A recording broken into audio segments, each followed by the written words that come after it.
ॐ अज्ञानतिमिरान्धस्य ज्ञानाञ्जनशलाकया चक्षुरुन्मिलितं येन तस्मै श्रीगुरुवे नमः। वन्देऽहं श्रीगुरो श्रीयुत्पदकमलं श्रीगुरून् वैष्णवांश्च श्रीरूपं साग्रजातं सहगण रघुनाथान्वितं तं सजीवम् साद्वैतं सावधूतं परिजन सहितं कृष्ण चैतन्य देवं श्रीराधा कृष्ण पादान् सहगण ललिता श्री विशाखान्वितांश तमादिदेवं करुणानिधानं तमालवर्णं सुहितावतारम् अपार संसार समुद्र सेतुं भजामहे भागवत स्वरूपम्। हे देव हे दैत्य हे भुवनैक बंधो, हे कृष्ण हे चपल हे करुणैक सिंधो, हे नाथ हे रमण हे नयनाभिराम। हा हा कदानुभवितासि पदं दृशोर्मे। श्री कृष्ण चैतन्य प्रभो नित्यानंद श्री अद्वैत गदाधर शिवसदि गौर भक्त वृंद।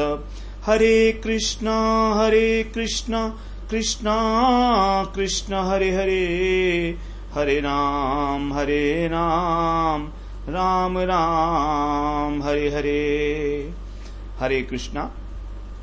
सर्वप्रथम मैं अपने गुरुपाद पद्म ओम विष्णुपाद अष्टोत्तर शत श्री श्रीमद् भक्ति वेदांत माधव गोस्वामी महाराज के चरण कमलों में अनंत कोटि दंडवत प्रणाम ज्ञापन करता हूँ। हम लोग श्रीमद् भागवत पुराण के छठे स्कंध का श्रवण कर रहे हैं। छठे स्कंध में हमारा जो 10वां अध्याय था, हम लोगों ने उसे श्रवण किया। उसमें बताया गया कि किस प्रकार देवता लोगों ने वृत्तासुर को मारने के लिए भगवान की आराधना की, भगवान की स्तुति की, और भगवान प्रकट जब हुए तो उन्होंने कहा आप दधीचि ऋषि की अस्थियों से जो है वज्र का निर्माण करो, उसी से वृत्तासुर जो है मृत्यु को प्राप्त होगा। तो इस प्रकार दधीचि ऋषि के पास गए। दधीचि ऋषि ने भी अपनी जो हड्डियां थी उनको दे दी, अपना शरीर दे दिया उनको। जीते जी ही उन्होंने भगवत प्राप्ति की। और इस प्रकार से जब इंद्र ने वज्र के द्वारा वृत्तासुर के ऊपर आक्रमण किया तो जितने भी उसके असुर थे, सारे के सारे असुर जो है वो भागने लगे, तितर बितर हो गए। जब सभी असुर लोग पलायन करने लगे युद्ध क्षेत्र से, तो वृत्तासुर ने बड़े धिक्कारते हुए बड़ी वीरवाणी में घोषणा की कि तुम लोग क्यों भाग रहे हो भाई? मेरी एक बात सुनो कि जो एक दिन पैदा हुआ है वो तो मरेगा ही मरेगा। विधाता ने मृत्यु से बचने का तो कोई उपाय बताया ही नहीं है। और मरने के केवल 2 ही रास्ते हैं। 2 ही जो रास्ते श्रेष्ठ बताए गए हैं वो हैं, एक तो योगी पुरुष का जो अपने प्राणों को वश में करके भगवान का भजन करके ब्रह्म चिंतन के द्वारा अपना शरीर छोड़ता है अंत समय में, वो तो तुम्हारे लिए संभव नहीं है। दूसरा रास्ता है युद्ध भूमि में बिना शत्रु को पीठ दिखाए और अपना मृत्यु का वर्ण करना। तो इस प्रकार से 10वें अध्याय में जो है वृत्तासुर ने अपनी जो सेना थी असुरों की उसको ललकारा, उसको उत्साहित किया। अब 11वें अध्याय में बड़ा इंपॉर्टेंट अध्याय है, इसके अंदर भी वृत्तासुर जो है उनकी गुणों के विषय में बताया जाएगा और किस प्रकार से वो भगवत प्राप्ति करते हैं। 11वें स्कंध में शुकदेव जी कह रहे हैं, श्री शुक उवाच त एवं संशतो धर्मं वचः पत्युरचेतसः नैवाग्रहणन् भयत्रस्तः पलायन् परा नृपः। नृप सुखदेव जी कह रहे हैं, हे नृप अर्थात हे परीक्षित, हे राजन, एवं धर्मम संशतः, इस प्रकार धर्म की बात संशत माने कहने पर भी, भयस्त्रस्ता जो भय से त्रस्त हो चुके थे, अत्यंत भयभीत थे ऐसे, और अचेत सह, अचेत से मतलब जिनको अपना होश ही नहीं था, अचेत हो रहे थे, वो मूर्छित हो रहे थे, इतना आक्रमण, भयंकर आक्रमण था इंद्र के द्वारा। तो ऐसे भयभीत और अचेत अवस्था में पलायन परा, जो पलायन करने के लिए बिल्कुल तैयार ही थे, तैयार हो ही रहे थे, भाग ही रहे थे, पलायन कर ही चुके थे, भागते हुए पलायन परा, जिन्होंने पलायन का आश्रय ले लिया था, मतलब युद्ध भूमि से जो भाग रहे थे, वे पत्युवचः, अपने पति, पति अर्थात स्वामी, अपने स्वामी की बात उन्होंने ते न एव, ते माने उन्होंने, न माने नहीं, एव माने ही, अनुग्रहणन, ग्रहण की। उन्होंने अपने स्वामी की जो धर्माकूल बात थी, वचन थे, उसके ऊपर कोई ध्यान ही नहीं दिया। उसी प्रकार से वो भागते रहे, भागने के लिए बिल्कुल तत्पर रहे और भागने के लिए तैयार ही थे, भाग ही रहे थे। कोई जो है असर नहीं पड़ा, कोई प्रभाव नहीं पड़ा उसकी सेना के ऊपर। तो ऐसा होता भी है, कई लोग जो है धर्म का बड़ा उपाख्यान देते हैं, बड़ा व्याख्यान देते रहते हैं, मौके पे मौके बोलते हैं, लेकिन सुनने वाले कहां होते हैं। अब यहां पर तो उनके सिर पर मौत सवार है, तो जब मौत सवार है तो असुर सेना तो अपने प्राणों को बचाने के लिए भागने ही लगी। अब आगे दूसरे श्लोक में कह रहे हैं सुखदेव जी, विशीर्यमाणाम प्रतनामासुरीं सुरशर्षभ कालानुकूलैस्त्रिदिशै काल्यमानानाम अनाथवत। यहां कह रहे हैं अनाथवत। अनाथ का मतलब जिसका कोई नाथ नहीं है, अर्थात जो बिना नायक का है, तो ऐसे बिना नायक की सेना के समान आसुरीम प्रतनाम, प्रतना मतलब होता है सेना, तो आसुरों की जो सेना थी बिना नायक के समान विशीर्यमाणाम, छिन्न भिन्न होती हुई थी, और काल अनुकूलई, समय के अनुकूल होने से त्रिदिशई, त्रिदशीय बोलते हैं देवताओं को, जो त्रिदशपुर के जो स्वामी हैं उनको त्रिदिशई कहा जाता है, स्वर्ग को त्रिदश भी कहा जाता है। तो त्रिदिशई देवताओं के द्वारा काल्यमाना माने खदेड़ी जाती हुई, और असुर ऋषभ, जो ऋषभ मतलब श्रेष्ठ असुर हैं अर्थात वृत्तासुर, उनके द्वारा तो वृत्तासुर ने देखा कि समय की अनुकूलता के कारण जो है देवताओं के समय अनुकूल है, इसलिए वे लोग जो है खदेड़ रहे हैं हमारी सेना को, और छिन्न भिन्न हो रही है हमारी सेना, मानो बिल्कुल कोई नायक ही नहीं हो इसका, जैसे कोई कमांडर इन चीफ नहीं हो, इस प्रकार से सेना जो है तितर बितर हो रही थी। अब आगे तीसरे श्लोक में कह रहे हैं, दृष्ट्वा तप्यत संक्रुद्ध इंद्र शत्रुरमर्षितः तान् निर्वार्यो जसा राजन् निर्भत्स्येर्यदम् उवाच। हे राजन, इंद्र शत्रु, जो इंद्र का शत्रु था वृत्तासुर, दृष्टवा माने यह देखकर, संक्रुद्ध अत्यंत क्रोध में भरकर, और अमर्षित अहिष्णुता से सहन नहीं कर पा रहा था वो इसको, अतप्यत, अतप्यत माने तप्त होता हुआ, तिल मिलाता हुआ, ओजसा उत्साह के साथ, तान निवार्य उन देवताओं को रोककर, निवार्य माने रोकना, निवारण करना, निर्भत्सर्य और डांटते हुए, इदम उवाच यह बोला। अब वो देवताओं से कह रहा है। वृत्तासुर ने जब देखा कि उसके अपने सैनिक तो मान नहीं रहे हैं किसी प्रकार से, तो फिर क्या हुआ, उसने देवताओं को रोका पहले, और फिर बड़े बलपूर्वक उनको डांटते हुए क्रोधपूर्वक, क्रोधी भाव से इस प्रकार से कहा। जब उसने अपने सैनिकों की दशा देखी कि ये तो रुक ही नहीं रहे हैं मेरे कहने से, तो देवताओं को उसने जो है कहा क्रोधपूर्वक। क्या कहा आप चौथे श्लोक में बता रहे हैं, किम व उच्चरितैर्मातुर धावद भी पृष्ठतो हतई नहीं भी तो वध है श्लाघ्यो न स्वर्गीय है शूर मानिनाम। मातु उच्चारितई, मातु उच्चरितई, उच्चरितई जो माता का उच्चिष्ट है, माता का उच्चिष्ट यहां पर मलमूत्र के लिए कहा गया है, तो जो माता के मलमूत्र के समान है, ऐसे धावत भी जो ये भाग रहे हैं, उनको पृष्ठतः हतई पीछे से मारने में, वह माने तुम्हारा, किम माने क्या लाभ होगा। हे देवताओं, तुम जो इनको पीछे से मार रहे हो, ये तो मां बाप के मलमूत्र हैं। जो असुर भाग रहे हैं पीठ दिखाकर तुमको, ये शूरवीर नहीं है, ये तो मलमूत्र के समान है। तो इनको तुम पीछे से मार रहे हो, तुम्हारा क्या लाभ होगा इससे? ही माने क्योंकि शूर माने नाम, जो अपने को शूर मानते हैं ऐसे लोगों के लिए भीत वधः, जो डर चुका है उसका वध करना न श्लाघ्य, प्रशंसनीय नहीं है, और न स्वर्गीय, और स्वर्ग भी देने वाला नहीं है। तो रणभूमि में जो पीठ दिखा रहे हैं ये कायर असुर तुमको, इनको तुम पीछे से मार भी दोगे तो तुम्हारा क्या फायदा होगा? ये तो अपने मां बाप के मलमूत्र के समान है। और तुम तो अपने को शूरवीर मानते हो ना, तो तुम्हारे लिए भी ये कोई बहुत बड़ी प्रशंसा की बात नहीं है। और तुम्हें ना तो इससे स्वर्ग मिल सकता है, क्योंकि जो युद्ध में पलायन करता है उसको पीछे से मारने में भी स्वर्ग की प्राप्ति नहीं होती है। इस प्रकार से जो है उसने डांटते हुए, और युद्ध भूमि के अंदर जब उसके अपने सैनिक नहीं सुने तो फिर देवताओं के ऊपर जो है एक व्यंग के कसा कि तुम इसको जो है मार रहे हो, इसका कोई फायदा नहीं है।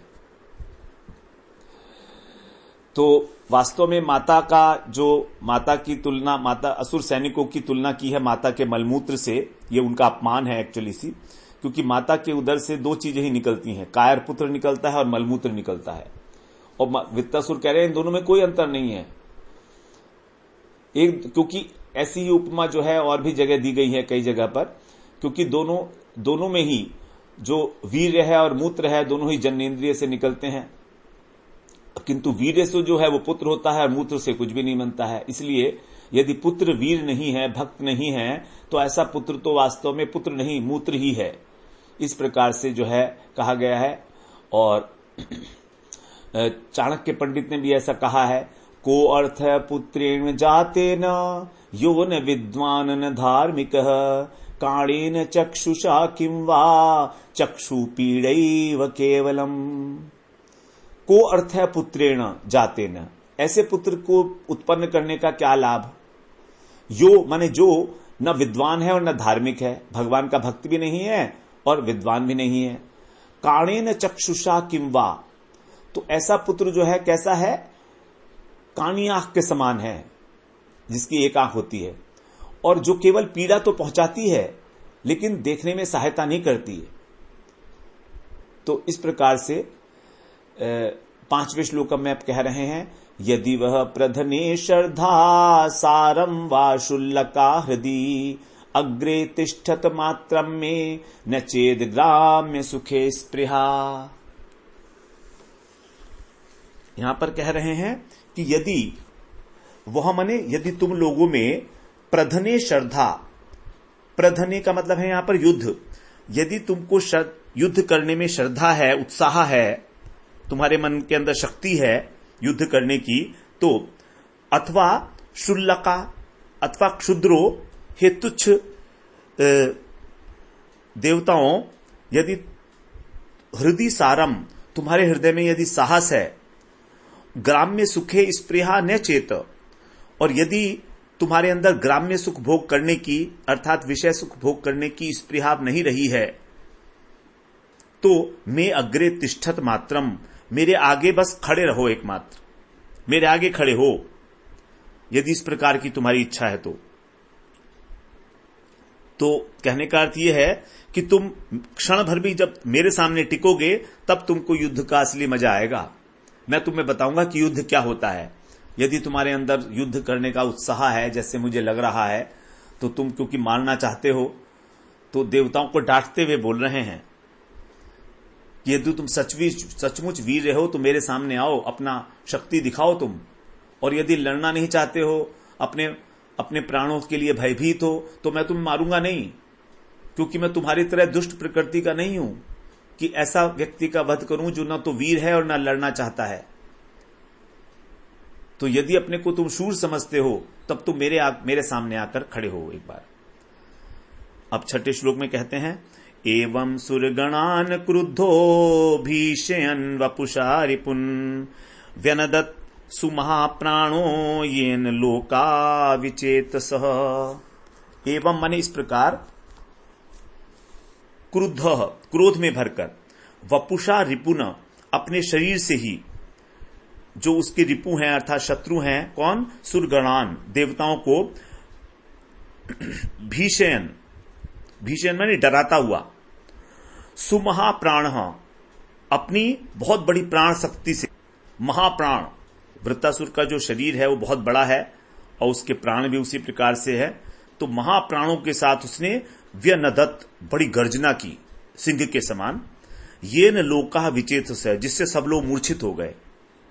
इतनी जबरदस्त गर्जना की उसने भयभीत करने के लिए, क्योंकि डील डॉल से तो बहुत बड़ा है वो। तो क्रोध में भरकर ऐसा सिंहनाद किया उसने, व्यनदत, व्यनदत का मतलब होता सिंहनाद करना, जो शंख के द्वारा किया जाता है। गीता के मैदान में जब महाभारत हुई थी तो उसमें भी इसी प्रकार से जो है सिंहनाद किया था भीष्म पितामह ने। तो उस सिंहनाद को सुनकर बहुत लोग जो है अचेत हो गए, मूर्छित हो गए। अब 6ठे श्लोक में कह रहे हैं, 7वें श्लोक में, तेन देवगणा सर्वे व्रत विस्फोटनेन वै निपेतुर्मूर्छिता भूमौ यथैवाशनिना हताः। वै तेन, वै माने निश्चित रूप से, तेन माने उस, व्रत विस्फोटनेन, वृत्तासुर की गर्जना को सुनकर।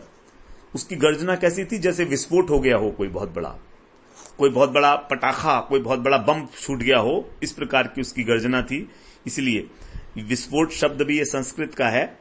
तो व्रत विस्फोट ने न, उसकी गर्जना सुनकर, सर्वे देवगणा, सभी देवताओं के समूह, यथा अश्निना हतहा, जैसे वज्र के द्वारा मारे गए हों,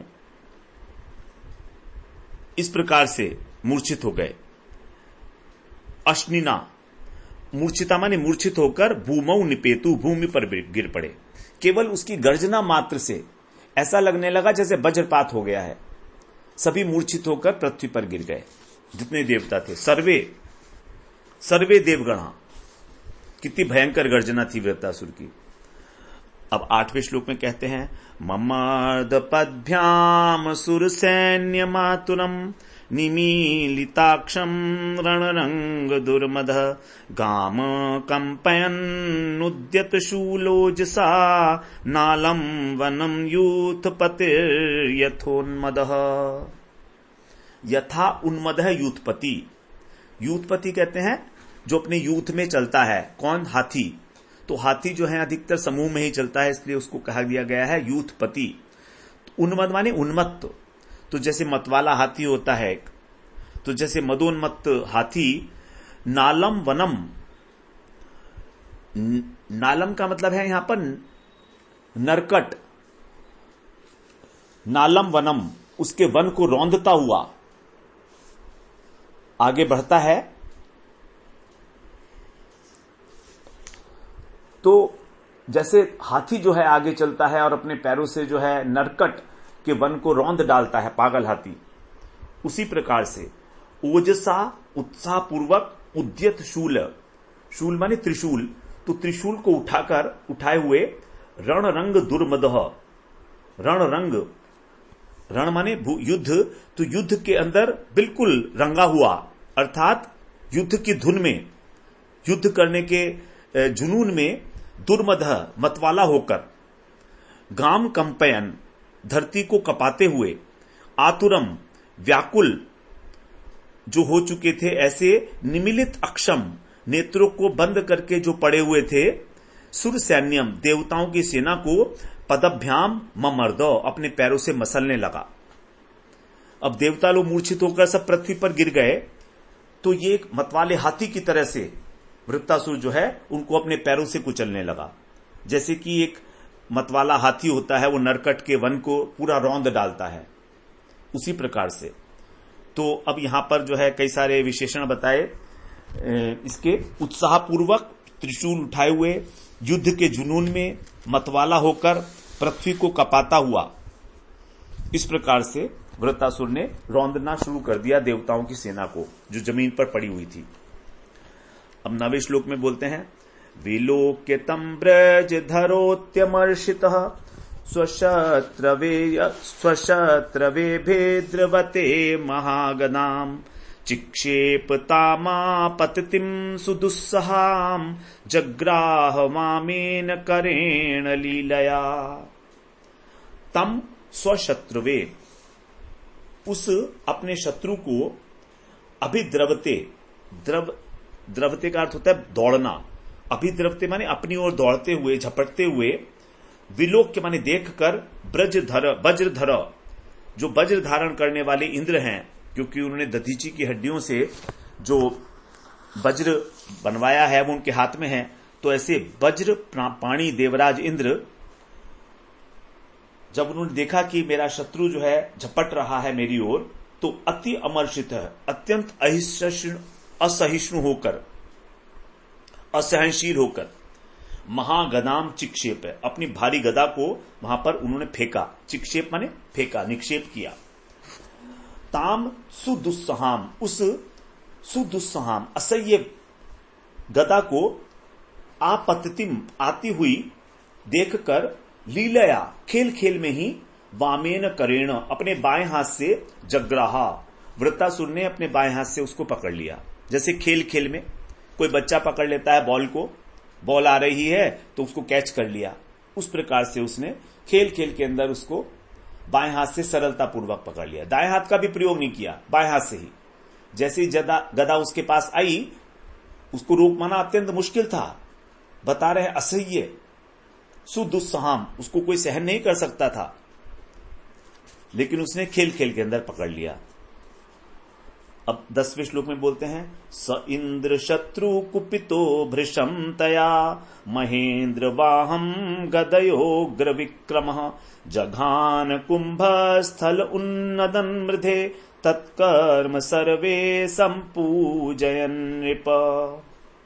हे राजन, अब देखिए यहां पर जो इंद्र का और वृत्तासुर का युद्ध है, बड़ा इंपॉर्टेंट है ये, इसको हम लोग एक एक शब्द पढ़ेंगे। और ऐसा सुखदेव जी ऐसा बता रहे हैं जैसे बिल्कुल सामने देख रहे हैं, कमेंट्री, जैसे उनके सामने सब घटित हो रहा है। इसी प्रकार से पूरी भागवत जो है लिखी गई है, तो बिल्कुल बिल्कुल जैसे वर्तमान काल में घटित हो रही हैं ये बातें। तो अब कह रहे हैं सुखदेव जी, हे राजन, मृधे, मृधे माने युद्ध में, आगे उग्र विक्रम, जिसका विक्रम, जिसका पराक्रम अत्यंत प्रचंड है, ऐसा उग्र विक्रम, स इंद्र शत्रु, उस इंद्र के शत्रु ने, अर्थात वृत्तासुर ने, उन्नदन, गर्जना करते हुए, भृशम कुपितः, भृशम का मतलब बहुत अधिक, तो बहुत अधिक क्रोध के साथ, तया गदया, उसी गदा को, इंद्र की ही गदा को, महेंद्र वाहम, महेंद्र का जो वाहन है, महेंद्र कौन? इंद्र। तो इंद्र के जो वाहन है कौन है? ऐरावत हाथी। तो ऐरावत हाथी के ऊपर बैठे हुए हैं इंद्र, तो उसके हाथी के कुंभ स्थल, हाथी का जो मस्तक होता है उसको बोलते हैं कुंभ, तो कुंभ स्थल तथा मस्तक पर जघान माने मारा। तो बाएं हाथ से उसने गदा पकड़ी और उसको लेकर सीधे उसके वाहन ऐरावत के हाथ उस पे माथे पे मारा। तत्कर्म, उसके इस कर्म की सर्वे संपूजयन, सभी लोग प्रशंसा करने लगे, सब लोग उसकी वाहवाही करने लगे। तो ऐसा लगा जैसे देवता लोग भी वाहवाही कर रहे हैं। असुर तो करेंगे ही करेंगे, लेकिन देवता लोग भी जो है वहां पर वाहवाही कर रहे हैं, क्योंकि इतनी बड़ी बात थी ये कोई साधारण बात नहीं थी कि उसी गदा को लेकर और उसी के हाथी के ऊपर मार दिया। ये बहुत बड़ी बात है। तो ये जो युद्ध हुआ है, ऐसा है कि यहां पर शत्रु भी जो है वाह करता है। जब उसका शत्रु ही उसके ऊपर कोई वार करता है और बहुत बड़ी कोई काम करता है, तो इस प्रकार से वहां पर संपूजन माने उसकी प्रशंसा की, इस वीरतापूर्ण कार्य के लिए दोनों पक्षों के सैनिकों ने इतनी जोर से प्रहार किया उसने। अब आगे 11वें श्लोक में बोलते हैं, ऐरावतो व्रत गदाभिमृष्टो विघूर्णितो द्रिकुलिशाहतो यथा अपासरद भिन्न मुख सहेन्द्रो मुंचन सृक् सप्त धनुर्भृशार्तः। वृत गदा, वृत्तासुर के द्वारा वो गदा जो चलाई गई थी, गदा से अभिमृष्ट, आहत होकर, उसके आघात से आहत होकर ऐरावतः, जो ऐरावत हाथी है वो यथा कुलिश, जैसे वज्र से आहत अद्री, मारा गया कोई पर्वत हो। पर्वत के ऊपर भी जब वज्र चलाया जाता है तो पर्वत टूट जाते हैं, ऐसा कहा जाता है। तो ऐरावत जो है वो पर्वत की भांति था और वो गदा एक वज्र की भांति हुई। तो जैसे वज्र से एक पर्वत को मारा गया हो ऐसा विघूर्णित, उसका जो है सिर घूम गया और भिन्न मुख, उसका सिर फट गया। अस्रिक मुंचन, वहां पर वो रक्त निकलता हुआ, उसके मुंह से रक्त निकलने लगा, क्योंकि वज्र आहत पर्वत के समान जो है ऐरावत हाथी तिलमिला गया और सिर फटने से खून उगलने लगा। वो अत्यंत व्याकुल हो गया। भृश आर्त, अत्यंत व्याकुल होकर सह इंद्र के साथ ही सप्त धनु अपासरत, 7 धनु अर्थात 7 धनुष पीछे चला गया। अपासरत, 7 का मतलब, धनु का मतलब होता है 7, धनु का मतलब होता है 4 हाथ। एक धनु में 4 हाथ होते हैं। जैसे हमारा हाथ की लंबाई होती है तो हम अपने हाथ के हिसाब से नहीं लेंगे, वो जो उस समय वहां पर इंद्र का हाथ रहा होगा उसके हाथ के अनुसार। तो सप्त धनु 28 हाथ पीछे चला गया। जो हाथी था वो इतनी जोर की उसने मारा, भारी वेदना के साथ, तो 28 हाथ पीछे चला गया। उसको इतना जोर से उसने वहां पर गदा का प्रहार किया। अब 12वें श्लोक में कह रहे हैं, न सन्न वहाय विषण चेतसे प्रायुक्त भूयस गदाम महात्मा इंद्रो मृतस्यन्दिकराभिमर्श वीत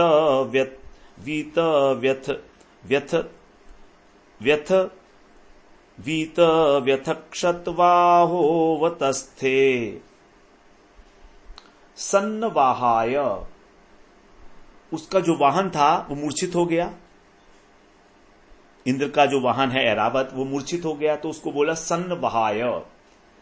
उसके मूर्छित होने से विषर्ण चेतसः, और विषादग्रस्त चित्त इंद्र जो है वो स महात्मा, उस महात्मा पर, उस महात्मा ने, महात्मा कौन है? वृत्तासुर। देखिए वृत्तासुर को यहां महात्मा कहा है। तो वृत्तासुर ने भूय गदाम न प्रायुक्तम, दोबारा से उस गदा का प्रयोग नहीं किया। गदा का दोबारा प्रयोग नहीं किया, क्योंकि अब इंद्र के साथ साथ उसका हाथी भी जो है वो पीछे चला गया था और घायल हो चुका था। दोबारा से उसका प्रयोग नहीं किया गदा का। तो धर्म का मर्मज्ञ है वृत्तासुर, इसीलिए उसने दोबारा गदा नहीं चलाई, इसीलिए उसको कहा गया महात्मा।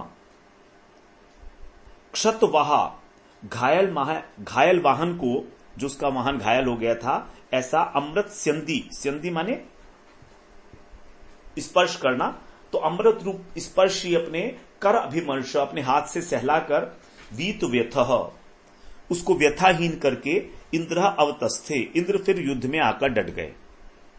इंद्र के हाथ में एक शक्ति है, तो उस हाथ से जिसको वो सहला देते हैं उसकी सारी व्यथा नष्ट हो जाती है। तो उन्होंने, इंद्र ने अपने अमृतस्रावी हाथ से के स्पर्श से घायल ऐरावत की व्यथा को मिटा दिया और फिर ऐरावत के ऊपर ही आके वो युद्ध भूमि में दोबारा से डट गए। सहलाकर ठीक कर लिया उसको। इंद्र के पास इस प्रकार की शक्तियां हैं, तो उसके जो घाव थे वो सभी ठीक हो गए।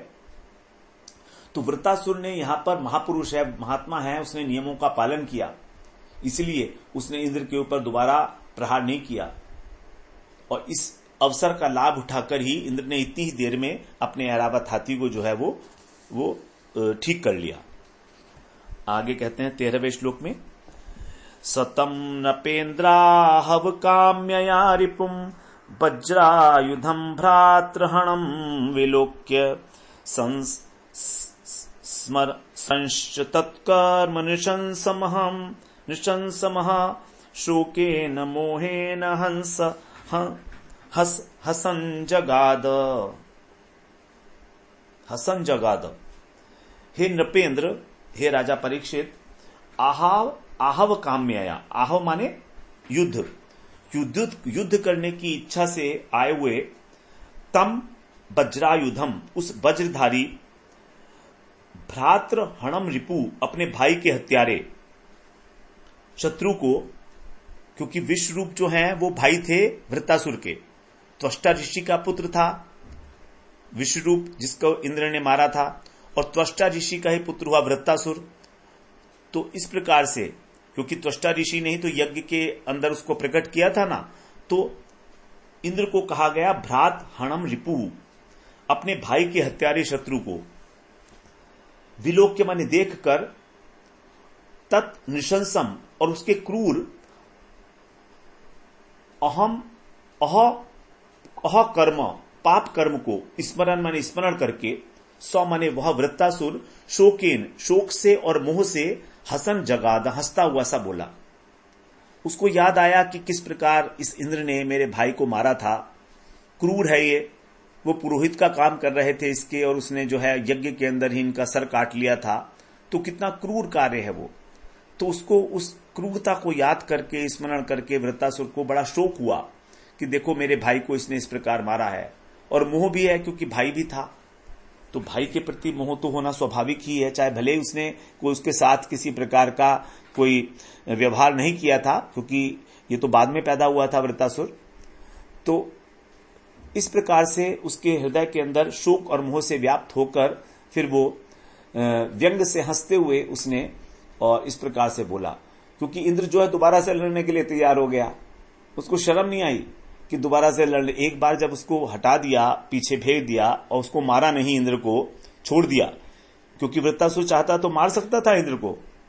जब घायल हो गया उसका ऐरावत हाथी तो वो मार सकता था, लेकिन उसने नहीं मारा, क्योंकि वो धर्म का मर्मज्ञ है। यदि युद्ध भूमि के अंदर किसी का वाहन जो है नष्ट हो जाए तो उसको उसके ऊपर फिर दोबारा से आघात नहीं किया जाता है। इसलिए अब वृत्तासुर कह रहे हैं 14वें श्लोक में, बड़ी सुंदर बात है, वृत्तासुर के सारे गुण यहां पर आएंगे। बता रहे हैं वृत्तासुर, वृत्र उवाच दिष्टया भवान में समवस्थितो रिपुर, यो ब्रह्महा गुरुहा भ्रातृहा च, दिष्ट्या निर्णोद्याहम सत्तमत्वया, मच्छूल निर्भिन्न दृष्ट धृदाचिरात्। यहां कह रहे हैं दिष्ट्या, दिष्ट्या माने सौभाग्य की बात है, मेरे लिए बड़े सौभाग्य की बात है कि भवान माने तुम जैसा, रिपु माने शत्रु, समवस्थित मेरे सामने खड़ा है।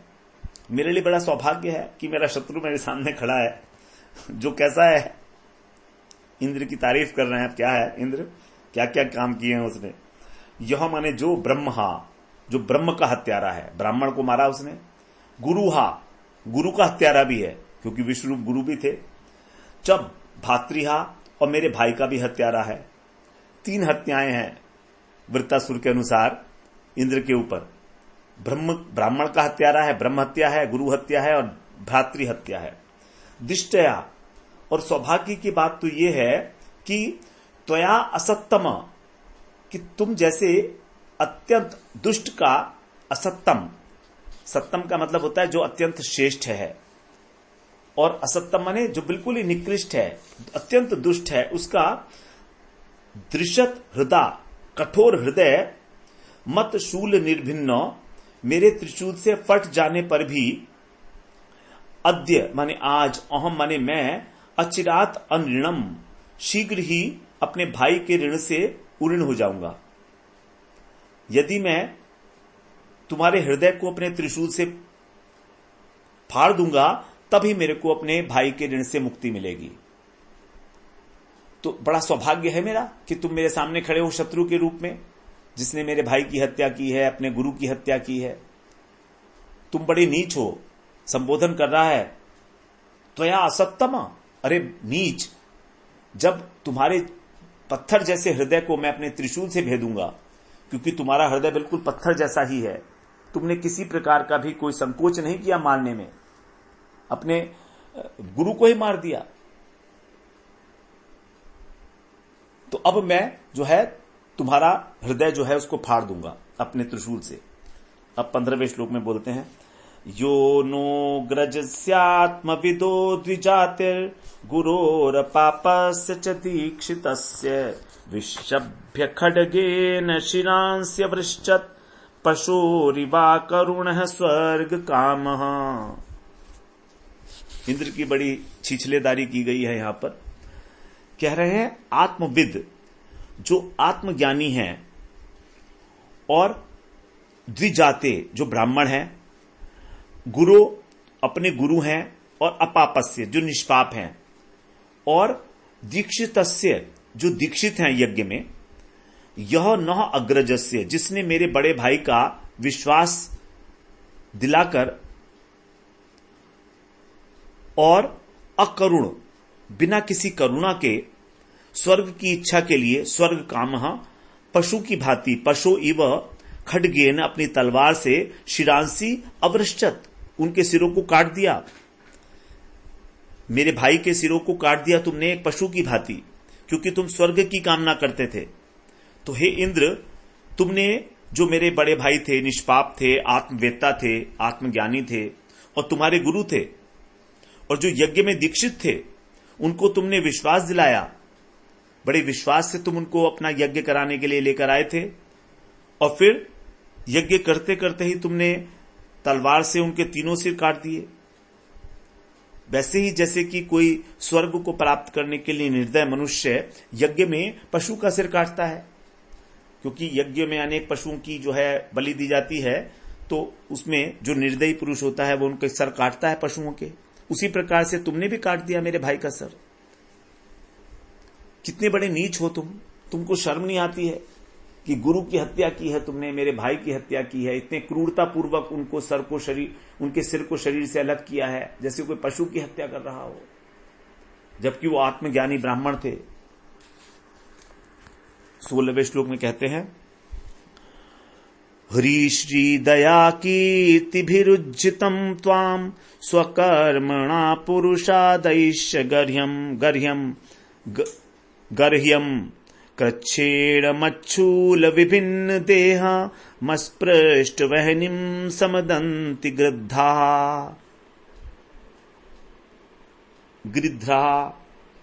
और स्पृष्ट वहनी अग्नि जो है स्पर्श रहित,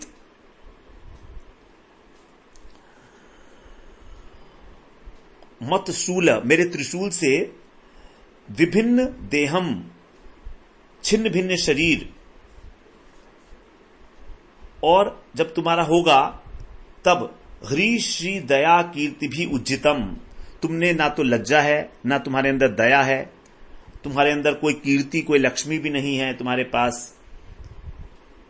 श्री तुम सौंदर्य से भी हीन हो गए हो, तुमको सब छोड़ चुकी है, क्योंकि तुमने ऐसे ऐसे गंदे काम किए हैं। स्वकर्मणा अपने कर्म से तुमने जो काम किए हैं वो इतने गंदे हैं, गर्ह्यम निंदित हैं, कि पुरुषादयी च राक्षसों तक भी नहीं करते ऐसे कार्य। तो मनुष्यों की तो बात क्या, राक्षस भी ऐसे कार्य नहीं करते हैं। इसीलिए तो तुमको ना तो दया है तुम्हारे अंदर, ना लज्जा है, ना लक्ष्मी है, ना कीर्ति है। और आज क्या होगा, मेरे त्रिशूल से तेरा शरीर जो है नष्ट हो जाएगा। त्वाम तुम्हें तब क्या होगा, त्वाम माने तुमको, गृधा माने गीध, कृच्छेण समदंती बड़े कष्ट के साथ तुमको खाएंगे, क्योंकि तुम्हारे जैसे पापी को आग नहीं जला पाएगी। अस्पृष्ट वहनीम अग्नि तुम्हें स्पर्श नहीं करेगी, गंदा हो जाएगी, इसलिए तुमको तो केवल गीध ही जो है नोच नोच कर खाएंगे, और बड़े कष्ट के साथ तुम्हारी मृत्यु होगी मेरे त्रिशूल के साथ, मेरे त्रिशूल से। क्योंकि ना तुम्हारे अंदर दया है, ना लक्ष्मी है, ऐसा कार्य, ना लज्जा है, ना लक्ष्मी है, ऐसा कार्य तो राक्षस भी नहीं करते। मनुष्य की बात तो छोड़ो, तुमने जिस प्रकार का निंदित कार्य किया है, गर्ह्यम का मतलब निंदित कार्य, इस प्रकार से जो है ललकार रहे हैं। और हम लोग 16वें श्लोक में यहां पर आज विश्राम ले लेते हैं, फिर अगले सत्र में हम 17वें श्लोक में प्रवेश करते हैं। वांछा कल्पतरुभ्यश्च कृपा सिन्धुभ्यैव च पतितानां पावनेभ्यो वैष्णवेभ्यो नमो नमः।